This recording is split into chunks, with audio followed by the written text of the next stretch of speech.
예, 앞서 전해드린 것처럼 국민의힘 혁신위가 위기를 구할 구원 투수가 될지 아니면 의미 없는 패전 처리 투수로 끝날지는 아무도 모를 일이죠. 일단 혁신위의 구성만 두고 앞으로의 행로를 예측해 보겠습니다. 여당 반장 최현식 기자 나와 있습니다. 자, 최 기자 어서 오십시오. 저는 일단 이게 뭐지 그런데 좀 신선하다 뭐 이 정도 느낌이었습니다. 네, 정치권의 시각도 그렇고 정치부 기자인 저도 그렇고 좀 생소했던 건 맞습니다. 그동안 정치권과 교류가 적었던 외부 인사들이 상당수 포함됐기 때문인데요. 당내 인사들의 경우도 전현직 의원들을 제외하면 활동이 많지 않아 잘 알려지지 않은 인사들이 많습니다. 예, 뭐 혁신위 구성이 어려웠다는 얘기도 있습니다만 인 위원장은 이 구성에 대해서 어떻게 얘기하던가요? 그렇습니다. 인 위원장은 오늘 기초를 다지겠다는 말을 여러 차례 했습니다. 강서구 보궐선거 패배 이후 지적된 여당의 문제가 바로 수도권, 청년, 여성이 등을 돌렸다는 건데요. 인 위원장은 처음에 합류 제안을 거절했던 한 혁신위원에게 여당이 혁신해야 나라가 혁신한다. 날 믿고 참여해달라. 그냥 그런 구색 맞추기가 아니라는 말로 설득했다고 합니다. 시민의 눈, 청년, 여성의 눈으로 변화의 목소리를 내달라는 부탁이었던 겁니다. 예, 혁신위 활동은 앞으로 60일 시한이라고 하죠. 가장 먼저 어디에다 손을 댈까요? 기본적으로는 당의 기조나 정책 방향의 변화를 주문할 수 있을 것이고요. 무엇보다 내년 총선을 앞두고 공천 관련 룰이나 기준을 제안할 것인지가 최대 관심입니다. 예. 오늘 인 위원장은 공천과 관련해서 기초를 쌓는 일을 하겠다고 했는데요. 인 위원장이 강한 의지를 보이고 있다는 점에서 파격적인 공천 기준을 제안할 가능성도 있습니다.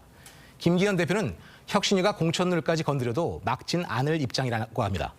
예, 그러니까 혁신위가 공천룰을 제시해도 그대로 받겠다. 이제 이 약속 지켜질지 이게 지금 관심이 큰 것 같은데 인 위원장이 처음부터 희생을 강조한 것도 뭐 그런 얘기겠죠. 일종의 공천 관련 부분. 네, 당내 인적 구성에 대한 문제와 연결짓지 않고 희생을 언급할 수는 없을 것 같은데요. 농담이었다고 했지만 낙동강 하류 세력의 이선 후퇴 발언만 보더라도 영남권 중진들의 용퇴나 수도권 출마 등을 제안할 가능성도 배제할 수 없습니다. 예, 그렇죠. 뭐 그게 없다면 결국 이 시점에서 혁신이라는 것도 소위 안고 없는 찐빵 될 수밖에 없겠죠. 그리고 혁신위에 비윤계 인사들 이름이 많이 빠진 것도 이것도 좀 눈에 띄더군요. 네. 혁신위에 합류한 비윤계 인사로는 오신환 전 의원 정도를 꼽을 수 있는데요. 비윤계뿐만 아니라 당내 수도권 인사들도 상당수가 고사한 것으로 알려졌습니다. 그렇다 보니 일부 인사의 경우 당초 혁신 이미지와는 맞지 않다는 비판이 있는 것도 사실입니다. 예, 최현식 기자에게 다시 한번 물어볼 텐데 혁신위가 내놓을 이 혁신안을 당 지도부가 정말 가감없이 그대로 수용할 수 있을까요? 분위기 어떻습니까?